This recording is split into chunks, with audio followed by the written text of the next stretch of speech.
You know, usually when we talk about putting something foreign into the human body, the biological expectation is just, well, immediate aggressive rejection. Oh, absolutely. The immune system doesn't like visitors. Right. Think about getting a splinter in your thumb.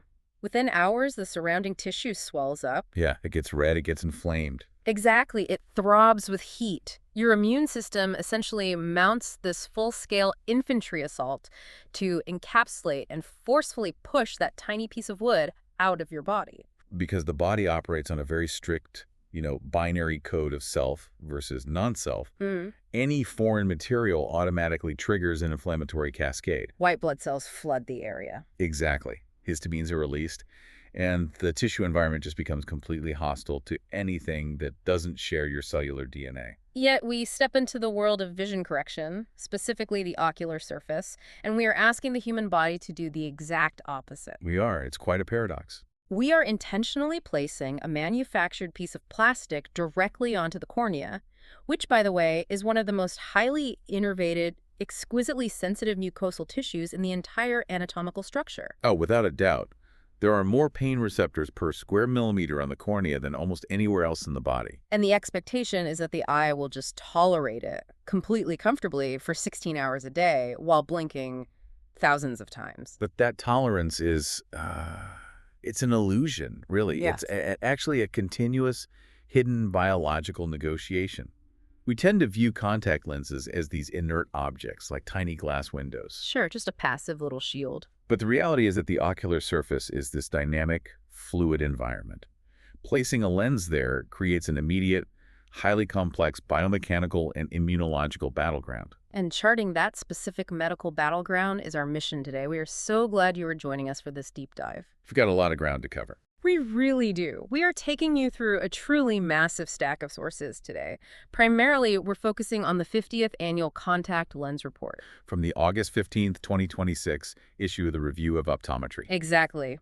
We're going to unpack a half-century of material science, look at how the changing physical technology completely upended the economics of being an eye doctor. Which is a huge part of the story. It really is. Plus, we'll dive into the microscopic warfare happening in your tear film right now, and explore how the eye is now serving as an unshielded diagnostic window into systemic neurological diseases. Diseases like multiple sclerosis, which is just mind-blowing. It really is.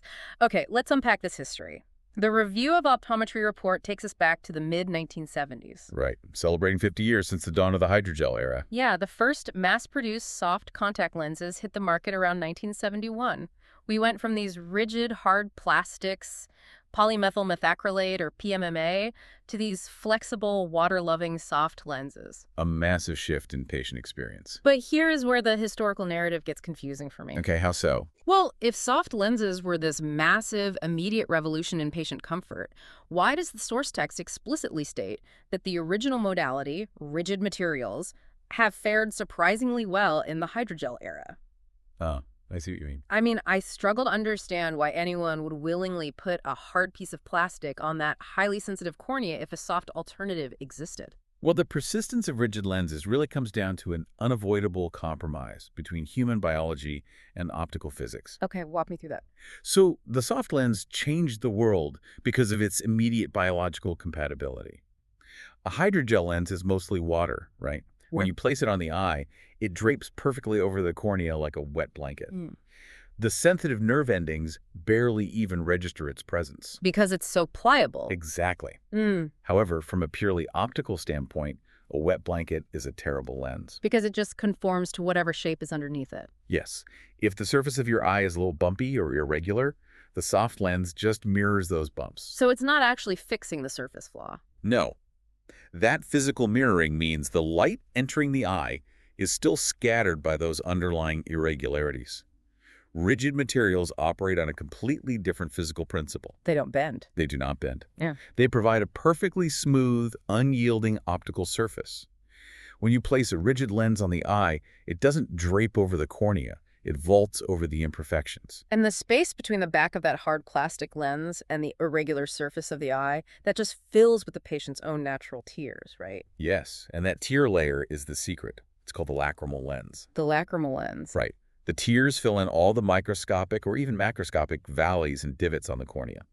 Optically, the tears in the rigid plastic bend light in almost the exact same way. Oh, wow. So they act as a single optical unit? Precisely. So you are essentially erasing the patient's natural flawed cornea and replacing it with a brand new, mathematically perfect front surface. That's incredible. The visual acuity achieved with a rigid lens simply cannot be matched by a soft lens. That perfectly explains the ultimate irony mentioned in the report regarding scleral lenses. The fact that they're making a comeback. Yes. The text points out that the scleral lens is literally a century-old concept. That's back to the 1800s. Yeah, back in the late 1800s, glass blowers were creating these massive glass shells to fit over the entire front of the eye. Which was an optical triumph, but a total biological disaster. Right. And now, the report notes that scleral lenses have come roaring back to solve our most difficult modern clinical problems. What's fascinating here is why those early ones failed. They failed spectacularly because they completely ignored cellular respiration. Because the cornea needs to breathe. Exactly. The cornea is entirely avascular. It has no blood vessels. Which is how it stays clear, right? Yes. So it has to get its oxygen directly from the surrounding air, dissolving right into the tear film. So if you slap a huge piece of glass over it. If you cover the entire front of the eye with an impermeable piece of glass, you just suffocate the tissue. The cornea quickly becomes starved of oxygen, a condition called hypoxia. It swells, turns cloudy, and the cellular pumps that keep it clear just begin to fail. So the clinical idea was brilliant, but the material science of the 19th century just wasn't there yet. It was completely inadequate. So the modern scleral renaissance is essentially material science finally catching up to that early anatomical concept. We now have these hyperoxygen permeable polymers. Right. The plastics breathe now. And a modern scleral lens is large. It completely vaults over the cornea, missing all those concentrated pain receptors entirely, and lands softly on the white part of the eye, the sclera. And the sclera has a fraction of the nerve endings compared to the cornea. We don't even feel it. Barely. When a lens lands there, the sensory feedback is minimal. So you achieve the unsurpassed optical perfection of a rigid lens. But because it physically bridges over the sensitive cornea without ever touching it, it feels incredibly comfortable. And beyond the optics, the fluid dynamics of that design seem highly therapeutic. Oh, absolutely. The lens traps a massive reservoir of tears against the eye all day. It's like building a custom-engineered, heavily oxygenated greenhouse over a damaged ecosystem, right? Just to let it heal. That's a great way to put it, all while simultaneously giving the patient 20/20 vision. That fluid reservoir is why scleral lenses are no longer just for vision correction then. Exactly. They have become primary medical therapies for severe ocular surface disease. So if a patient has crippling dry eye or a cornea scarred by a disease like keratoconus, Or physical trauma, like from a chemical burn, that trapped layer of fluid protects the tissue from the friction of the eyelid. It allows the epithelium to regenerate. but despite the medical miracles of the scleral renaissance, the numbers in the report show that soft contact lenses still overwhelmingly dominate the global market. By a huge margin, yes. The source text notes that modern soft lenses are safer and more capable than ever. Yet in the very next breath, it lists 3 stubborn historical villains that the industry has been fighting for 50 years. Comfort, compliance, and infection risks. Exactly, those 3. And those 3 factors, they don't exist in isolation. They form a deeply interconnected, vicious cycle that basically dictates the success or failure of every soft lens patient. I was trying to conceptualize this cycle, and the most accurate analogy I could find is owning a high-performance sports car. Okay, I like where this is going. A modern, highly engineered soft lens is like a Ferrari. A tiny plastic Ferrari. Right. When you pull it fresh out of the blister pack, the performance is flawless. Perfection. But a Ferrari is incredibly sensitive to maintenance. If the driver, the patient, ignores the owner's manual, skips oil changes, or uses the wrong fuel, the car inevitably breaks down. And that is the compliance villain. Yes. If a patient decides to stretch a 2-week disposable lens to a month, or falls asleep in a lens that isn't designed for overnight wear, they are taking that Ferrari and driving it on bald tires in a snowstorm. That is a perfect analogy. And the underlying chemistry of why that breakdown happens is critical here. Tell me about the chemistry. The text cites landmark research by Tripathi from 1991 regarding lens deposits and spoilage. We have to remember that the tear film is not just sterile water. It's not just saline. Not at all.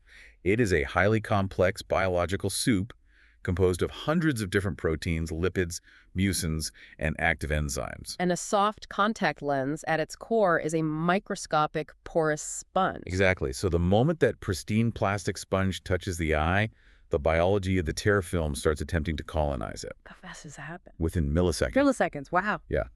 The most abundant protein in human tears is lysozyme, which is an antimicrobial enzyme. The moment the lens is inserted, lysozyme and other proteins begin binding to the plastic polymer. But initially, the body recognizes these proteins as its own, right? Right. Initially, everything is fine. But as the hours and days pass, the constant friction from the eyelid blinking, the exposure to the air and shifts in temperature, all of that causes those proteins to denature. Meaning they physically change their structural shape? Yes. They unfold and warp. Once a native protein denatures on the surface of the lens, the immune system no longer recognizes it as self. So it becomes an invader. It is flagged as foreign debris. The body actually begins to attack its own denatured proteins that are cemented to the plastic. And that immune response manifests as the comfort villain we talked about. Exactly. The lens becomes rough and spoiled. The underside of the eyelid, the tarsal conjunctiva, continuously rubs against that spoiled surface. That sounds painful. It gets inflamed, the tissue becomes bumpy and swollen, a condition called giant papillary conjunctivitis, or GPC. GPC, and the patient just feels a constant gritty awareness. Right, like there's sand in their eyes. Yeah. And the progression from there is entirely predictable. When the lens is uncomfortable, patients rub their eyes, which introduces bacteria from their hands. Or, ironically, they try to stretch the lifespan of the lens to avoid the financial cost of buying a new box. Which circles right back to poor compliance. Which opens the door for the final, most dangerous villain infection. Yes. A spoiled, protein-coated lens sitting on a microabraded, inflamed cornea is essentially a petri dish. That's a terrifying image. It is. Bacteria like Pseudomonas can bind to the deposits, form a biofilm, and actually penetrate the compromised cornea, leading to microbial keratitis, which can cause permanent blindness in a matter of days. Wow. Material science has spent 5 decades developing new polymers like silicone hydrogels to resist this lipid and protein deposition, right? And to increase oxygen flow. But you cannot completely engineer your way out of a biological reality. The immune system is just relentless.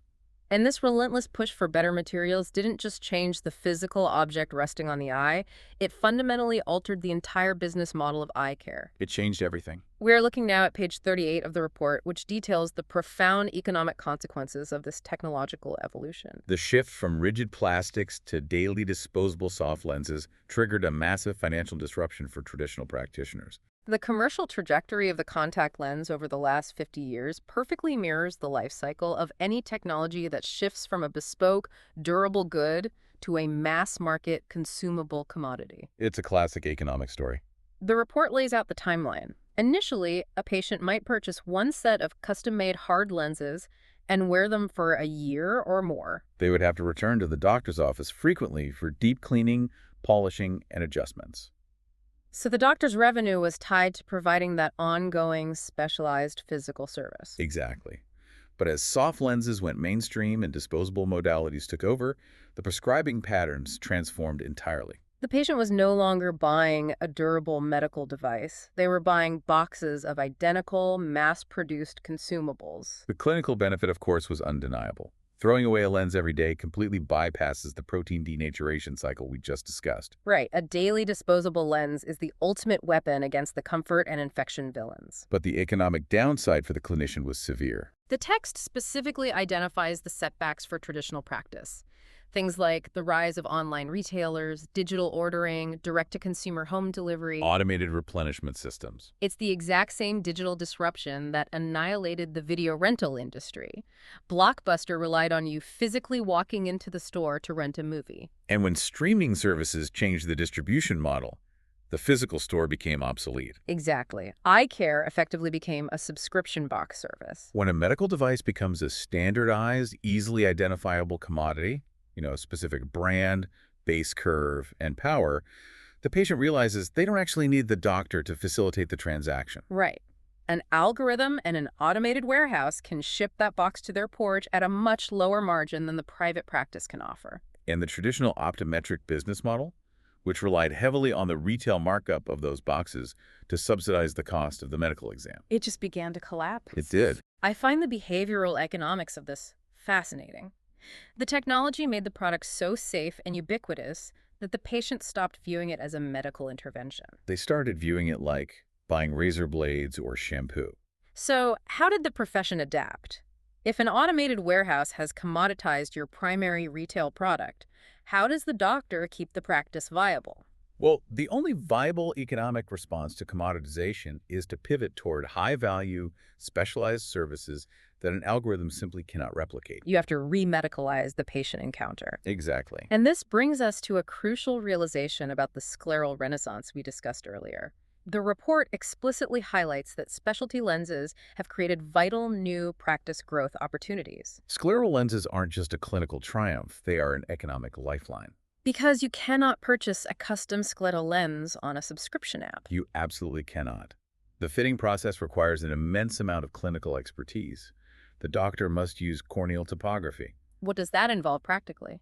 It's a diagnostic device that projects thousands of rings of light onto the eye to create a micron-level 3D topographical map of the cornea's hills and valleys. So it's incredibly precise. They use that data to design a lens that precisely vaults the tissue, managing the fluid dynamics of the tear reservoir and ensuring it doesn't impinge on the delicate limbal stem cells at the edge of the cornea. That level of customized care elevates the practitioner from a mere lens dispenser back to a highly specialized medical authority. The technology that commoditized the easy mass-market lenses effectively forced doctors to become experts in the complex, difficult cases just to survive economically. It is a perfect example of market pressures driving clinical excellence. The easy revenue disappeared, so the profession had to evolve its clinical skill set to provide undeniable medical value. It's adapt or perish. But the soft lens manufacturers didn't just concede the market to commodity status. To prevent patients from dropping out due to discomfort, and to justify a premium price point and a race to the bottom market, they have engineered microscopic, highly sophisticated features into modern daily disposables. The engineering in these things is staggering. We have several modern advertisements in our source stack that act as artifacts of this engineering arms race. Let's look at the Johnson & Johnson ACUV-UU ad. Okay, let's look at it. They are heavily promoting the Oasis Max One Day and the Oasis with Hydrolux, specifically highlighting the expansion of parameters up to a nottage 2.75 diopter for astigmatism. Advertising copy in medical journals is always a condensed version of intense research and development. Right. When they highlight a term like Hydrolux, they're pointing to a specific advancement in polymer chemistry. They're trying to solve the problem of the lens acting like a dry sponge. So how does Hydrolux work? The goal of that technology is to integrate molecules that mimic human mucins directly into the plastic matrix of the lens. So it behaves less like a foreign object. And more like a natural extension of the tear film itself. The section of the ad I really want to break down, however, is their feature on blink stabilized design. Ah, yes. It promises exceptional vision, stability, and comfort specifically for astigmatic patients.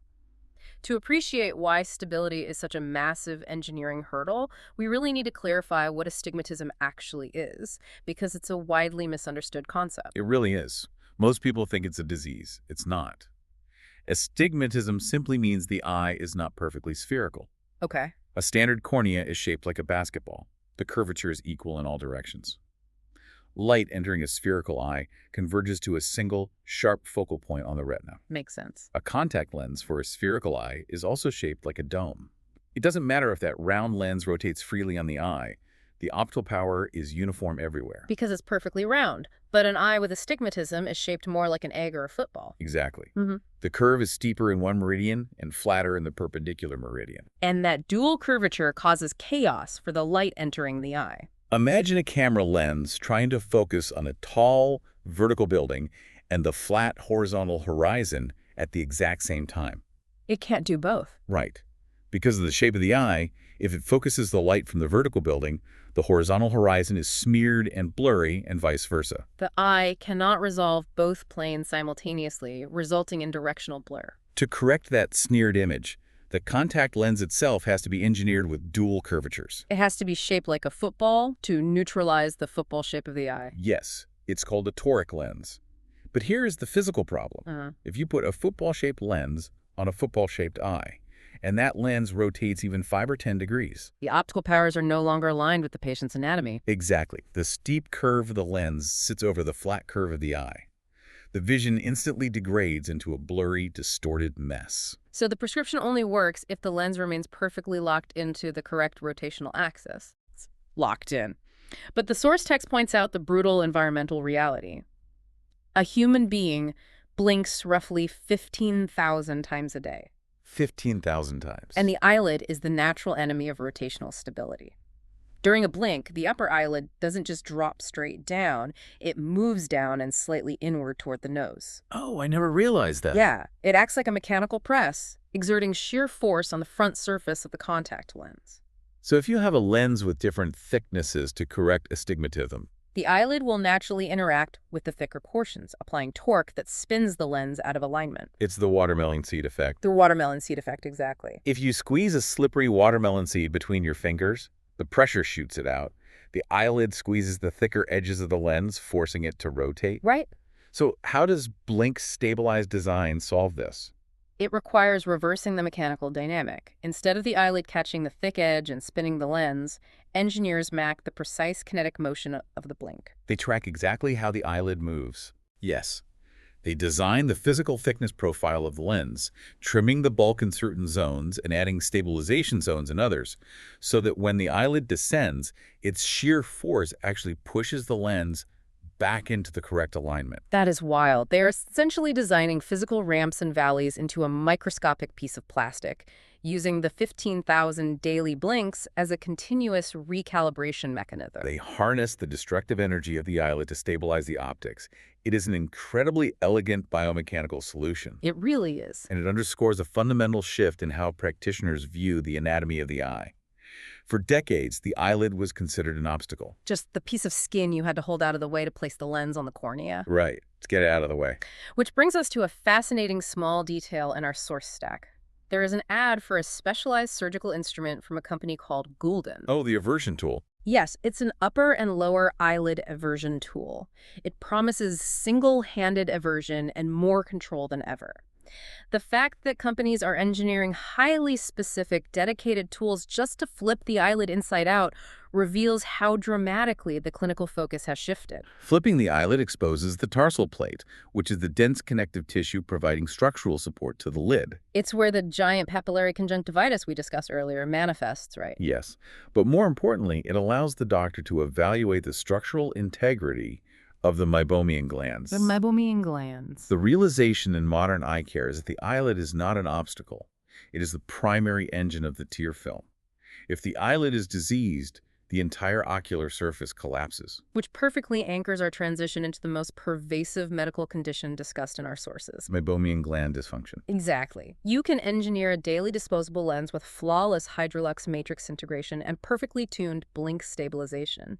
But if the physiological foundation of the eye, the tear film, is compromised, that high-tech lens will inevitably fail. It's guaranteed to fail. And the primary saboteur of the tear film is meibomian gland dysfunction, or MGD. MGD is the root cause of the vast majority of dry eye disease globally. Here's where it gets really interesting.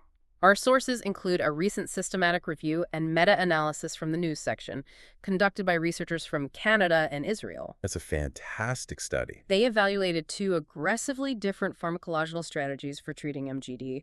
On one side, we have topical macrolides. Specifically, using 1% to 1.5% azithromycin eye drops. Right, applied directly to the ocular surface 1 to 4 times a day for a month. This represents a targeted, localized therapeutic approach. Okay. You are delivering the medication strictly to the affected tissue. Okay, and on the other side, we have systemic tetracyclines, specifically prescribing 100 milligrams to 200 milligrams of oral doxycycline pills to be taken daily for 3 to 8 weeks. A broad systemic intervention affecting the entire body. I have to pause here because the fundamental logic seems incredibly disproportionate to me. How so? We are talking about asking a patient to swallow a powerful oral antibiotic, sending it through their digestive tract, processing it through their liver, and circulating it through their entire bloodstream, just to treat a microscopic row of oil glands located on the millimeter-wide margin of their eyelid. It does sound extreme when you frame it like that.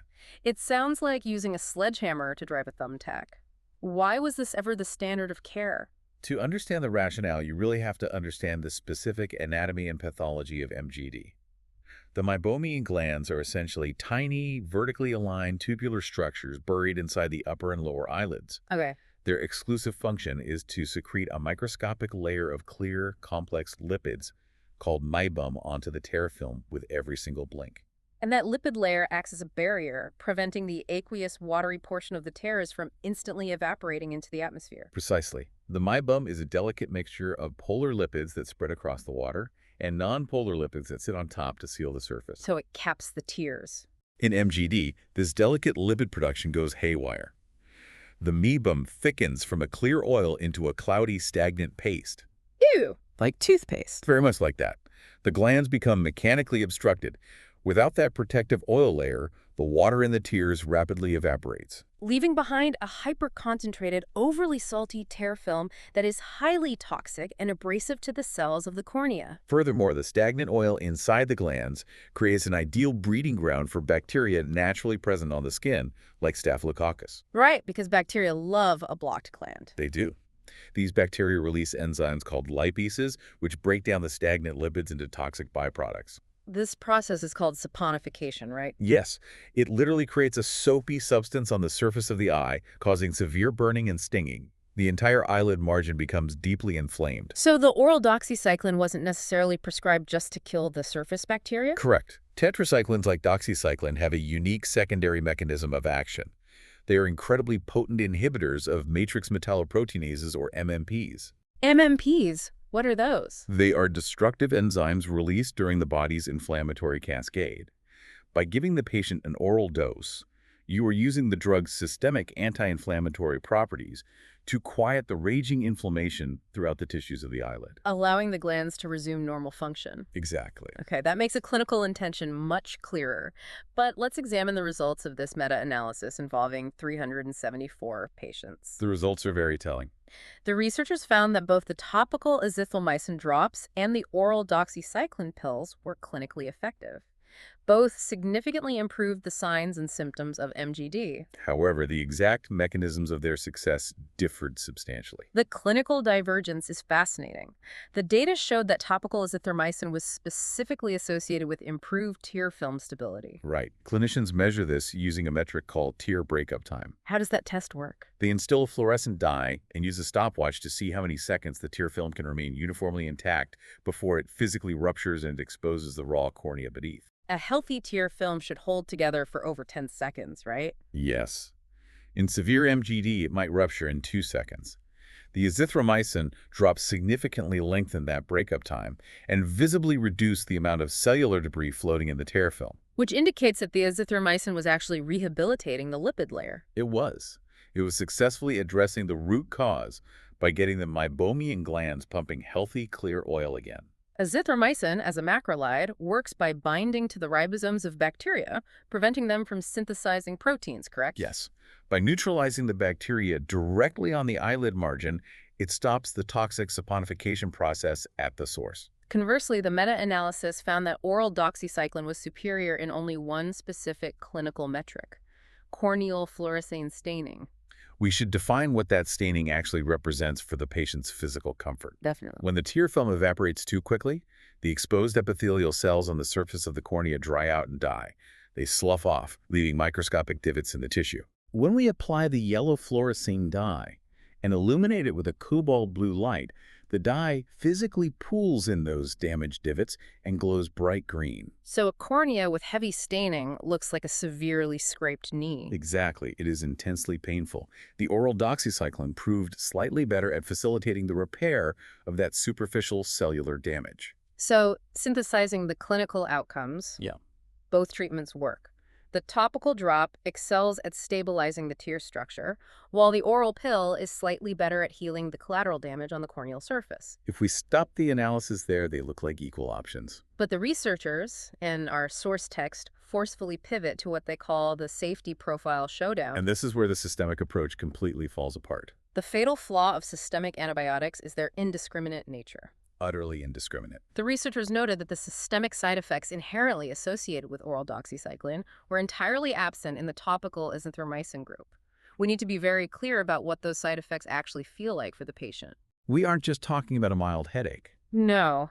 Doxycycline is notorious for violently disrupting the gut microbiome. It indiscriminately slaughters the beneficial bacteria in the digestive tract. Patients experience constant, debilitating nausea, severe acid reflux that burns the esophagus, diarrhea, and profound fatigue. Many patients simply abandon the treatment after a week because the cure feels significantly worse than the disease. They decide they would rather endure the burning, dry eyes than the systemic gastrointestinal distress. In modern medicine, the calculation of therapeutic value must always weigh the clinical benefit against the biological costs. Right. Are we truly willing to carpet bomb the patient's delicate gut flora for 8 continuous weeks merely to accelerate the healing of superficial epithelial cells on the cornea? The meta-analysis provides a definitive answer: no. A hard no. The authors concluded that 1% topical azithromycin is a highly attractive, exceptionally well-tolerated alternative. It delivers comparable overall clinical efficacy without demanding any systemic collateral damage. They specifically highlight its utility for patients whose dry eye is primarily driven by eyelid margin pathology and who either cannot tolerate or actively refuse oral antibiotics. It is a massive victory for targeted, localized therapy. This conclusion aligns with a broader, critical awakening in the medical community. We are far more cognizant today of the long-term dangers of antibiotic resistance and the immense immunological importance of preserving the gut microbiome than we were even a decade ago. And the reality that swallowing an oral pill to treat an eyelid condition can destroy your digestive system illuminates a profound underlying truth. It forms the perfect bridge to the next section of our sources. The eye is not an isolated mechanical camera hovering in your skull. It is an organ completely, inextricably fused to the systemic health of your entire body. The ocular tissues are vascularized by the identical circulatory system, innervated by the identical nervous system, and reliant on the identical nutritional foundation as your heart, your brain, and your kidneys. The paradigm that you can treat ocular pathology while ignoring the patient's systemic wellness is scientifically obsolete. It's completely outdated. This holistic necessity is explicitly argued in the Optometric Study Center article featured on page 52. It's titled, "Applying the Core Principles of Ocular and Systemic Wellness in Your Practice." It demands that practitioners adopt a practical approach, evaluating a patient's nutrition, physical activity, sleep hygiene, and environmental exposures. And this concept is perfectly reinforced by another advertisement in our stack, the ad for Bausch & Lomb's Preservision ARDs 3. The evolution of the AREDS formulation is one of the most significant narratives in modern ophthalmic nutrition.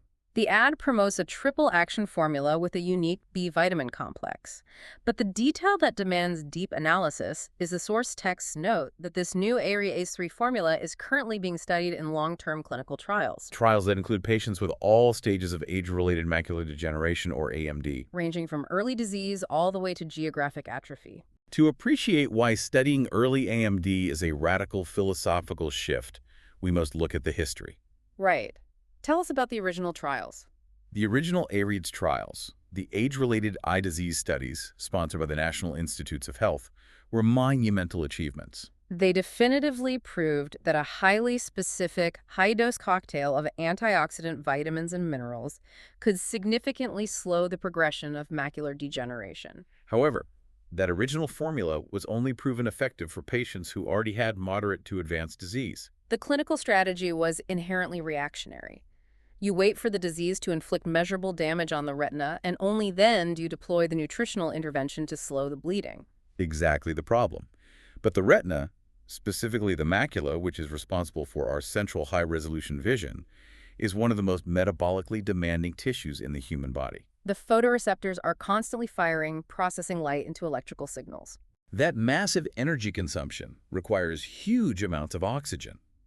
And the byproduct of burning that much oxygen is the continuous creation of reactive oxygen species-free radicals. And free radicals are essentially unstable molecules missing an electron, so they violently tear electrons away from surrounding healthy tissue, causing oxidative stress. The retinal pigment epithelium, or RPE, is the layer of cells directly beneath the photoreceptors. The RPE acts as the janitorial staff. They clean up the mess. Exactly. It constantly absorbs and processes the toxic cellular exhaust generated by the photoreceptors. If the oxidative stress overwhelms the RPE, those cells begin to choke on the debris and die. Which leads to the advanced stage mentioned in the ad, geographic atrophy. We should clarify what that means. Geographic atrophy isn't just poor vision, it is the physical death of those RPE cells, It creates a literal landscape, a dead geography, on the retina where no light can be processed. resulting in permanent, irreversible blind spots in the very center of the patient's vision. The introduction of the ARSC3 formula, specifically testing the B vitamin complex on early stages of AMD, signals a move toward proactive cellular nourishment.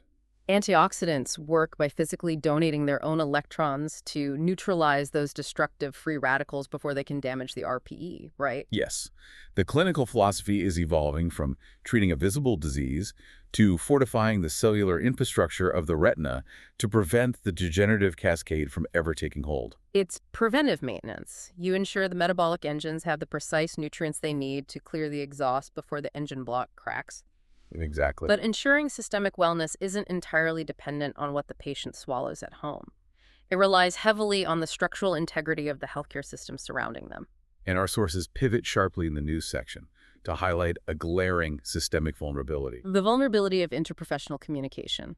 Specifically, the danger of incomplete ophthalmology referrals. The text asserts that vague, incomplete referrals generate dangerous gaps in patient care. This isn't merely an administrative annoyance, it actively degrades clinical outcomes. The proposed solution is the implementation of standardized, flexible communication templates that mandate specific clinical questions and require provisional diagnoses to support accurate triaging.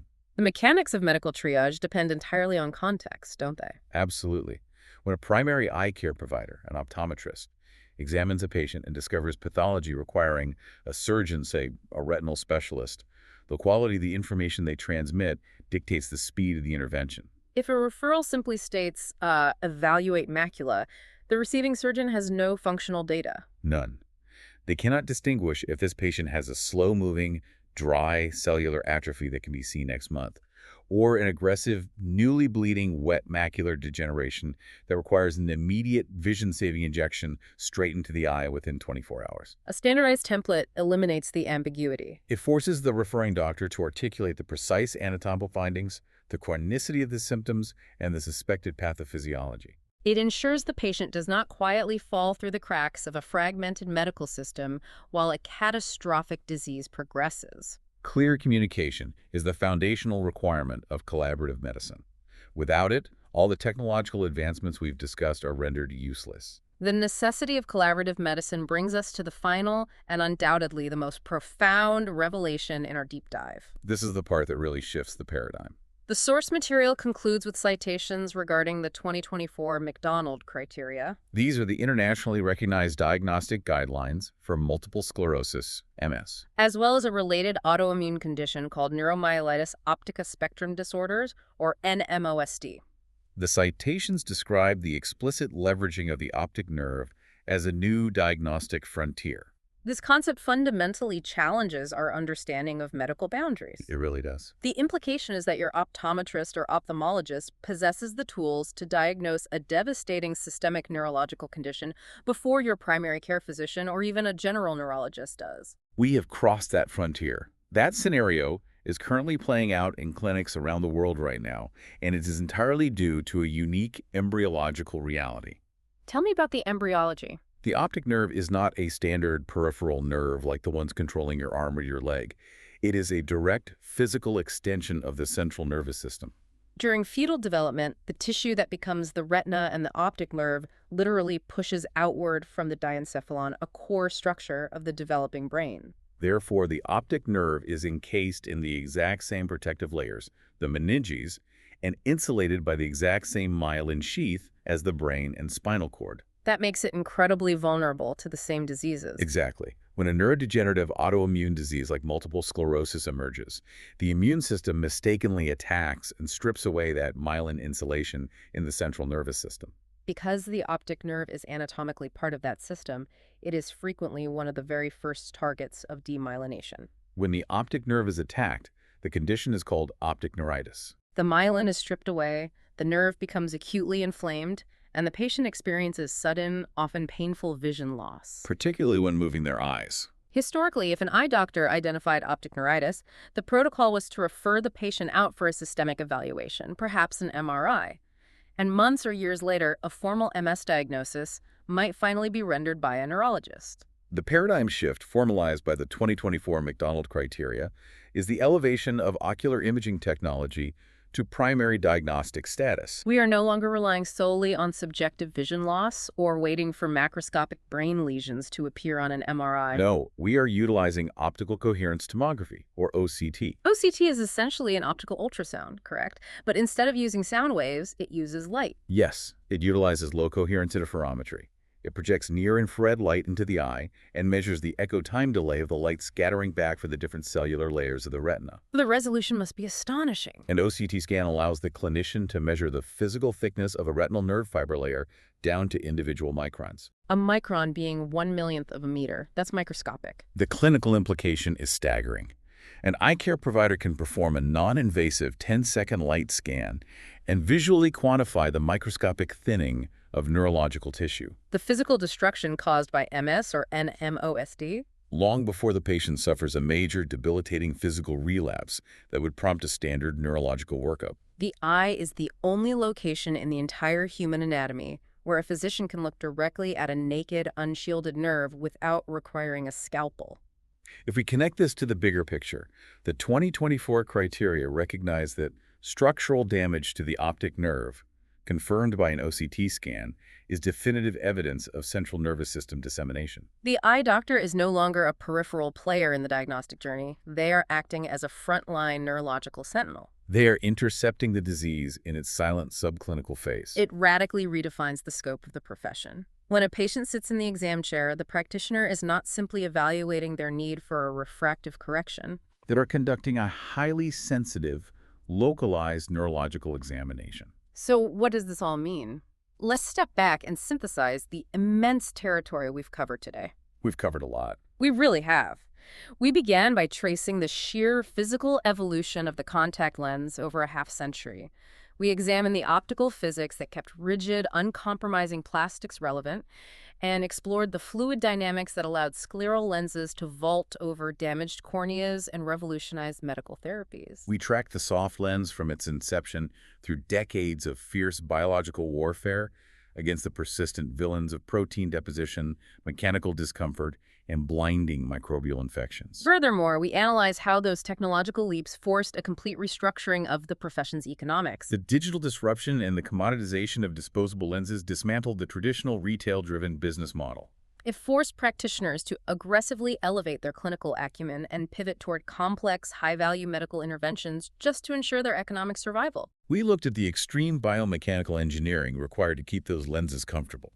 Specifically, how blink-stabilized design utilizes the destructive mechanical shear force of our 15,000 daily blinks to continuously lock an astigmatism lens into its precise optical axis.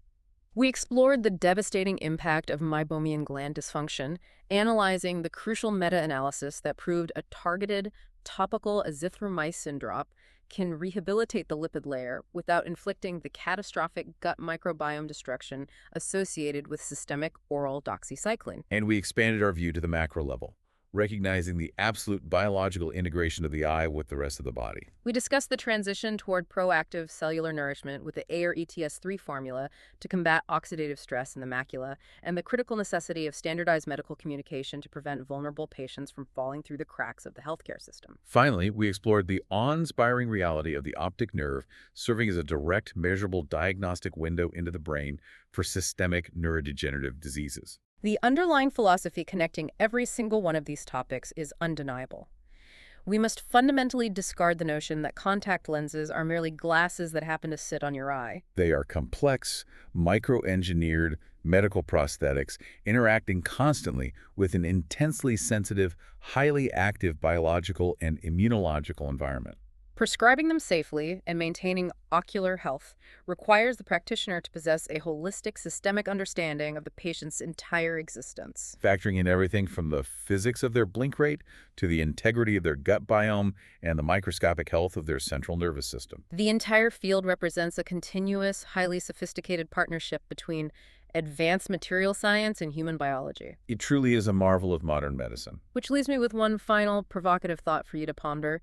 We began this discussion focusing on the challenge of placing a piece of dead foreign plastic onto the surface of the eye. Right, trying to avoid rejection. But consider the current trajectory.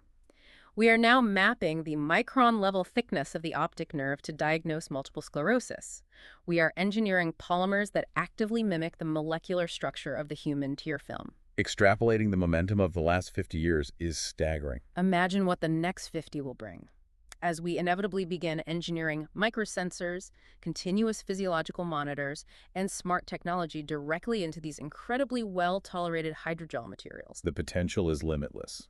Will the contact lens of the future cease to be merely a tool designed to help us see the outside world and instead become a vital, non-invasive instrument designed to help doctors continuously see into us?